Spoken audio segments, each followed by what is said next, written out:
بسم الله الرحمن الرحيم. اللهم صل وسلم وبارك على سيدنا محمد وعلى ال سيدنا محمد.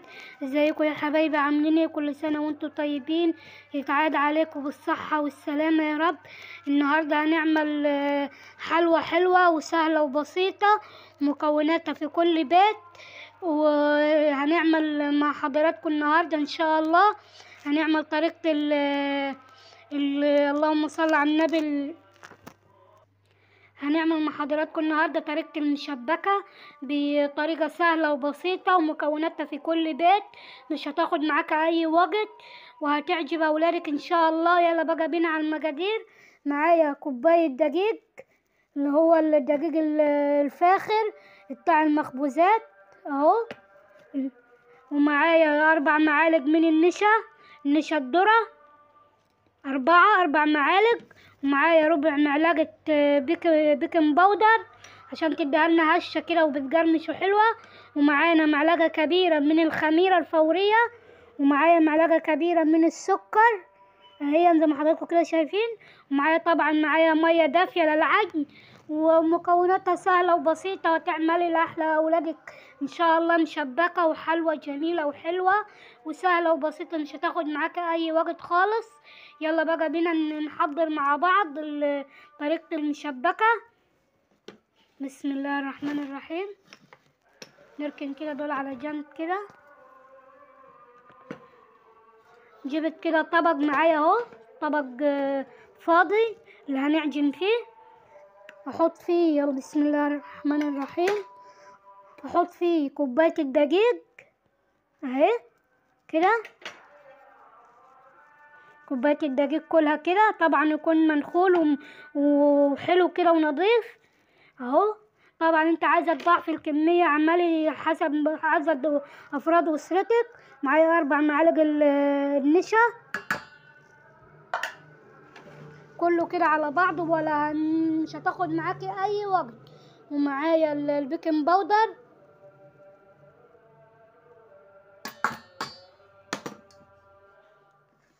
وهنحط الخميره، وهنحط السكر، ونقلب بقى كل المكونات دي كده في بعض كويس. الخميرة السكر عشان خاطر تديها لنا مقرمشة كده وحلوة، وتخلي الخميرة معانا تشتغل. والنفس والموضوع بقى والنشا برضك عشان تديها لنا هشة كده وبتقرمش وحلوة وجميلة، مش تبقى ناشفة كده معانا وتبقى حلوة كده. نقلبها كويس، لازم نتأكد كل المكونات كده دخلت في بعض. السكر السكر اللهم صل على البيكنج باودر والخميرة كده. قلبنا المكونات كلها في بعض، الدقيق مع السكر مع البيكنج باودر مع اللهم صل على النبي، مع الخميرة مع النشا كده اهو. وننزل بالمية الدافية شوية شوية برضو مش كتير كده، ونقلبها كويس. احنا عايزين العجينة تكون سايلة معانا كده. نحط مية تاني حسب طبعا العجينة ما تاخد معانا. احنا عايزينها عجينة سايلة كده معانا، تبقى خفيفة خالص. يا رب تكون واضحة معاكم، وان شاء الله هتعجب اولادك بدل ما تروح تشتريها من بره. واحنا النهارده في وقت غلا ومش معانا وطبعا والاولاد دايما عايزين حاجات مسكرة وحاجات حلوة. نقلب كده كويس، وهتعجبك المكونات في كل بيت. شوية دقيق مع حبة نشا مع معلقة خميرة مع معلقة سكر، وهتعمل ان شاء الله لاولادك احلى حلويات، وعلى الاقل مضمونة في البيت وحاجة نظيفة كده. برضو نحط شوية شوية ونقلب.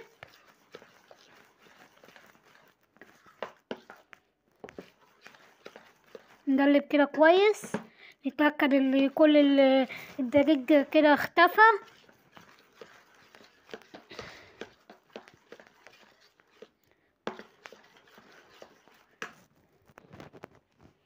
كده يا حبايب قلبي، اهو بعد ما قلبنا كويس العجينة معانا كده، عايزينها تبقى سايلة كده، ولا هي خفيفة جوه ولا هي تقيلة قوي كده، زي عجينة الكريب كده اهي زي ما حضراتكم كده شايفين. ويمكن اتقل شوية من عجينة الكريب كمان. مخدناش مية كتير، دي كانت كوباية مية دافية، خدنا منها نصها بالظبط اهو زي ما حضراتكم كده شايفين. وطبعا حسب نوع الدقيق معاكي، وحاجة سهلة وبسيطة ومش هتاخد معاك اي وقت كده اهو. شايفين قوامها كده اهو زي ما حضراتكم كده شايفين. انا عايزاها كده بالقوام دون، وهسيبها بقى اغطيها واسيبها تخمر، واوريها لكم ان شاء الله بعد ما تخمر، وهنعملها مع بعض. بعد يا حبايب قلبي ما غطينا العجينة معانا عشان تخمر وتاخد راحتها مع الخميرة. هنعمل بقى مع بعض الشربات او السيرم. هنعمل مع بعض النهاردة قبل ما هي تخمر. معايا كوباية سكر، ومعايا كوباية مية، ومعايا اللهم صل على النبي نص ليمونة، وظرف من الفانيليا. هنحط كده بسم الله، هنحط السكر كده، نحط كوباية السكر، نحط عليها كوباية المية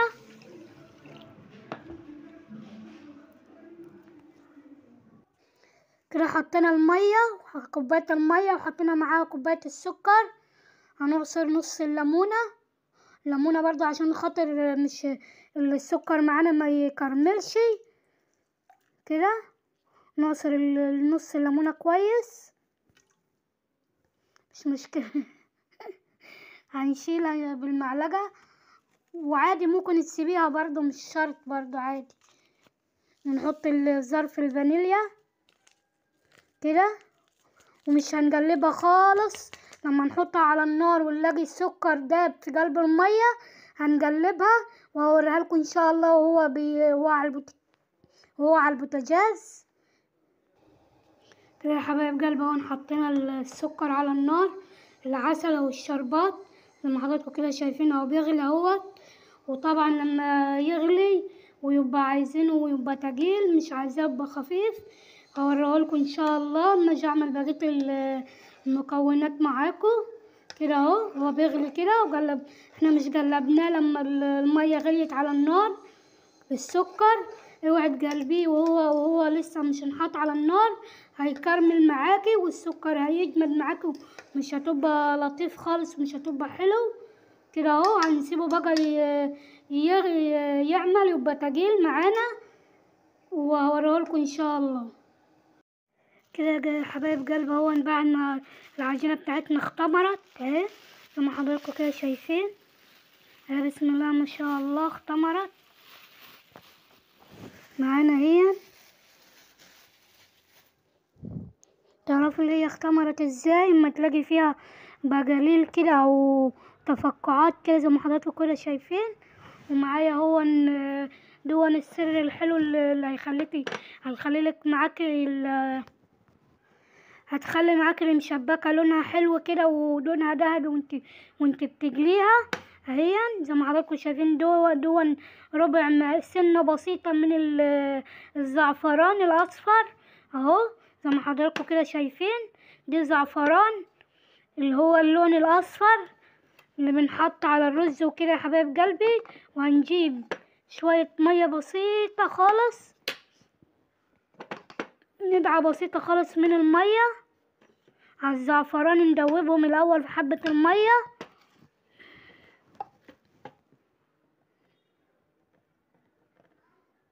نقطة صغيرة خالص كده من المية كده، وهندوبهم.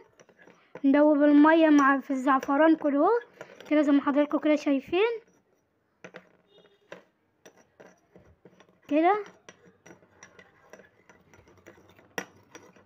وهنحطهم على العجينة كده اهو زي ما حضراتكم كده شايفين كده. هنزلنا كده الزعفران، نقلبه بقى كويس كده، نقلب كويس كده لغايه لما العجينه كلها تبقى معانا لونها اصفر كده، ومعانا لونها جميل كده زي ما حضراتكم كده شايفين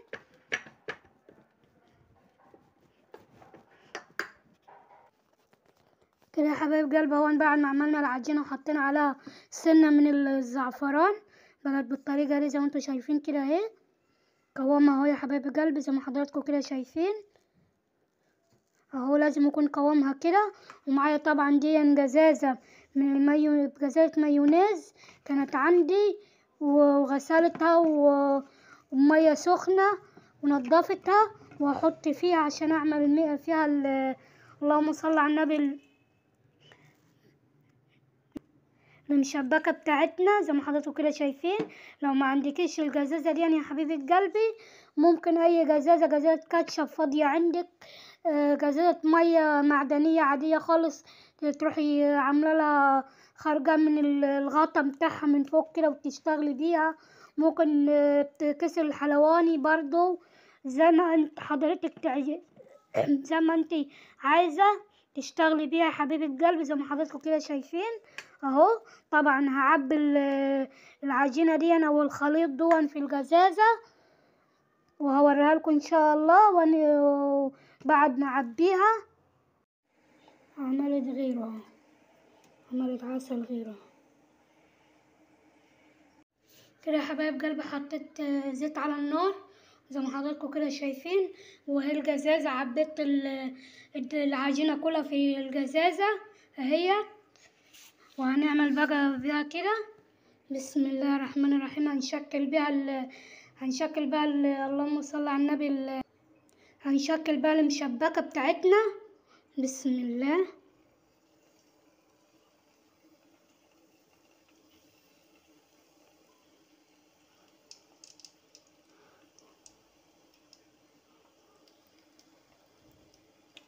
كده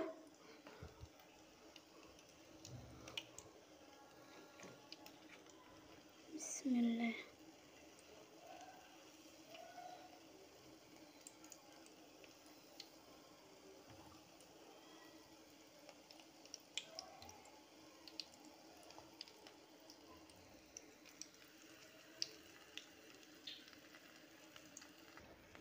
اهو يا حبايب قلبي بعد ما عملنا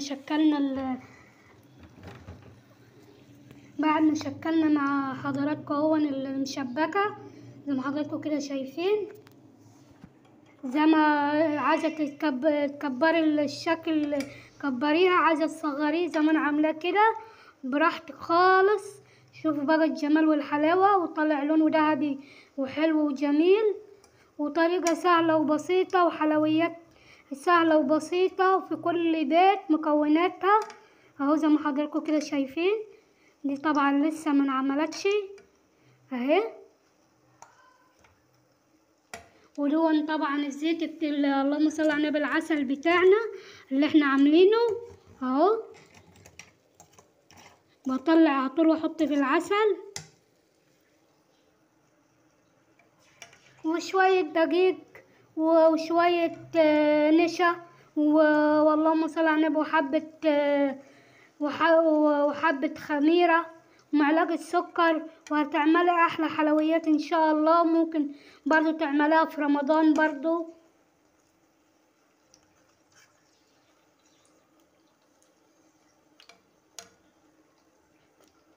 وطالعة مقرمشة وناشفة وحلوة مش طرية ولا حاجة.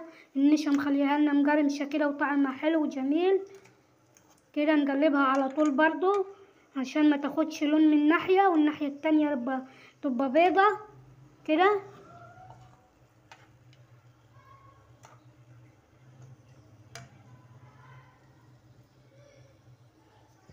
زي ما حضراتكم كده شايفين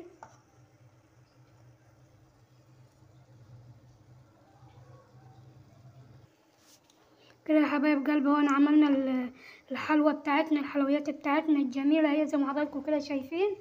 وطبعا اللهم صل على النبي الكمية هي اللي انا عملتها، ولسه في تاني في الجزازة اهو زي ما حضراتكم كده شايفين.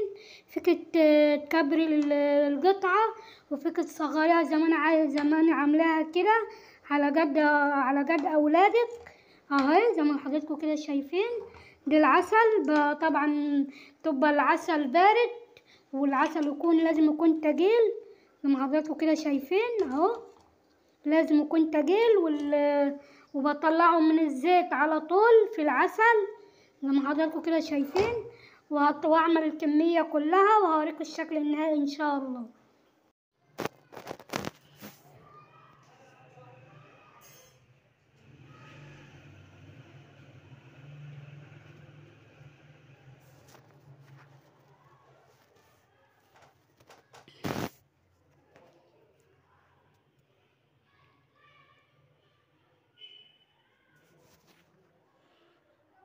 يا سلام على الدنيا وحلاوتها عيني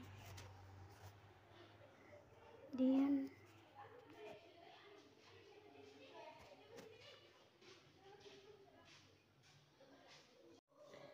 كده يا حبايب قلبي اهو عملنا الحلويات بتاعتنا الجميلة زي ما حضراتكم كده شايفين الجمال والحلاوة اهيت. زيناها طبعا بشوكولاتة فرماسيل الالوان، وزيناها بشوية جوز الهند اهي.